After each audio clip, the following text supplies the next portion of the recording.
Hi guys! Welcome back to my channel.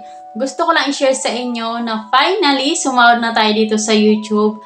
At grabe guys, dati pinapanood ko lang to sa mga YouTuber kung paano makakasahod dito sa YouTube.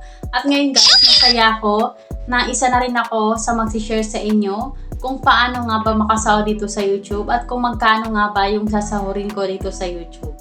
Gusto kong sabihin sa inyo guys na hindi ko ginawa tong video na to para magyabang, kundi ginawa tong video na to para maging inspirasyon sa inyo, lalo na sa mga kapwa ko, small YouTuber na nag-uumpisa pa lang din sa pagbablog. At ginawa ko tong video na to para sa mga subscribers ko dahil naging part kayo ng YouTube journey ko. So for today's video guys, ay share ko sa inyo kung magkano nga ba yung sinahod ko dito sa YouTube at ilang buwan ang inabot bago ko nakompleto ang $100 na kailangan para makasahod dito sa YouTube. At ano-ano nga ba yung mga pinagdaanan ko na hirap bago ko natanggap tong sahod na to. So way back April 29, 2023 ay nag-start ako guys mag-vlog. Tapos March 16, 2024 ay na-reach ko din ang requirements ni YouTube na 1,000 subscribers at lumampas pa nga. At saka yung 4,000 watch hours. So, sa dalawa na yan guys ay sobrang hirap talagang abutin.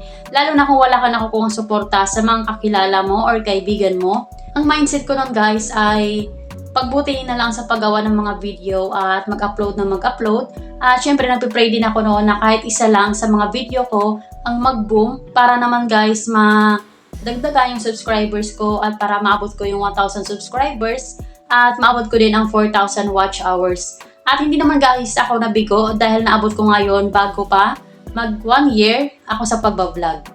At nung naabot ko na nga guys yung requirements ni YouTube na 1,000 subscribers at 4,000 watch hours ay nag-apply ako agad ng YPP, yung YouTube Partner Program Monetization. At mga 2 buwan din na dumaan na reach ko din yung $10 threshold, which is na kapag naabot mo yon ay mag-email sa'yo ang Google AdSense na kailangan mo mag-send ng ID para sa identity verification. So, dito ko guys nagkaroon ng problema talaga at dito ko guys nawala ng gana sa pagbablog. Tinanong ko din yung sarili ko kung para sa akin ba talaga yung pagbablog na to kasi sobrang naman daming pagsubok na pinagdaanan ko at syempre nagka-strike pa yung YouTube channel ko. So, yun na nga guys, kailangan mag-send ng ID para sa identity verification sa Google AdSense. At ang kailangan na ID, passport, national ID at postal ID. So lahat yun guys, wala ako. Yung postal ID, pansamantalang tinigil para yung mga tao magkaroon ng time para mag-register sa national ID.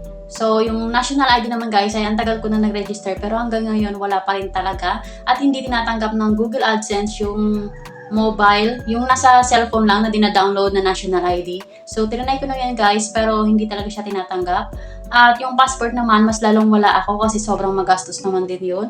At so yun guys, kapag nag-send ka pala ng ID sa Google AdSense, may 3 beses ka lang pwede mag-send. At nag-try ako ng PhilHealth, nag-try ako ng NBI at yung national ID na sa cellphone lang dina-download. Pero lahat yun rejected. So after nun guys, ay walang option para makapag-send ulit ng ID. At yung isa pang problema ko, nawala yung mga ads sa YouTube ko dahil hindi nga ako nakapag-send ng ID para sa identity verification. So, kailangan yon dahil ipapadala ng Google AdSense yung PIN para sa pag-verify naman ng address identification. So, ito guys yung PIN ng Google AdSense. Kapag nakapag-send kayo ng ID, at ito naman guys ang ipapadala niya sa address na nakalagay doon sa ID nyo. Tapos, dito guys sa loob, meron tong 6 na number. At i-enter mo to sa Google AdSense para sa pag-verify ng address verification. Para patunay na sa'yo nga tong YouTube channel na to. At para hindi ka rin magka-problema sa pagsahod sa YouTube. Dahil ang AdSense ang magpapasahod sa atin sa YouTube. At noong October guys ay biglang naging okay na yung postal ID. So pwede na ulit kumuha ng postal ID. Bigla ba ako guys nabuhayan ng loob na baka ito na yon, baka pwede ko na ituloy yung pagpa-vlog ko.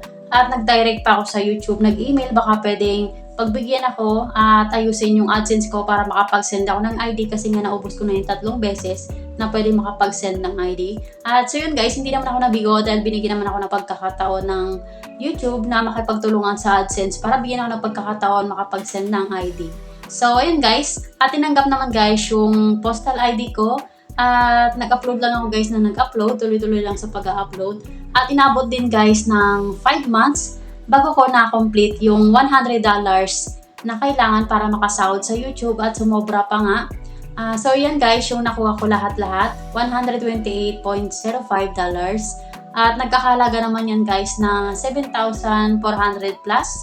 At ang nakuha ko naman guys na kabuuan na sahod kasi nga sa $128 ay may kaltas pa yon para sa tax. So, ito naman guys yung nakuha kong sahod.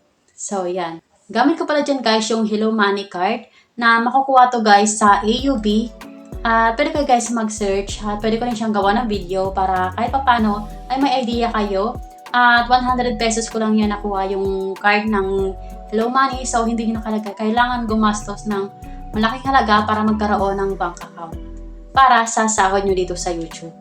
So, yun lang guys. Sana nakatulong tong video na to sa inyo at sana na-inspired ko kayo para magpatuloy sa pagbablog. At sobrang salamat sa mga subscribers ko dahil sa inyo ay kahit paano naranasan ko yung ganito, yung sumahod sa YouTube. At hindi naman sobrang laking halaga yung nakuha natin compare sa iba. Pero iba pa rin guys kapag sobrang mong pinaghirapan, pinagpuyatan mo sa pag-edit at pag-iisip ng mga content na pwedeng i-upload. Iba pa rin guys yung saya kapag natanggap mo yung sahod na yun. At sana hindi lang ako ang makaranas nito at sana kayo din, sana maranasan nyo rin yung makasahod sa YouTube. So yun lang guys, sana nakatulong tong video na to sa inyo at thank you for watching. At kung hindi ka pa nakakapag-subscribe ay huwag mong kalimutan mag-subscribe para ma-notify ka sa mga bago kong upload at sobrang laking tulong na yun guys para sa channel ko. Bye! See you sa next vlog!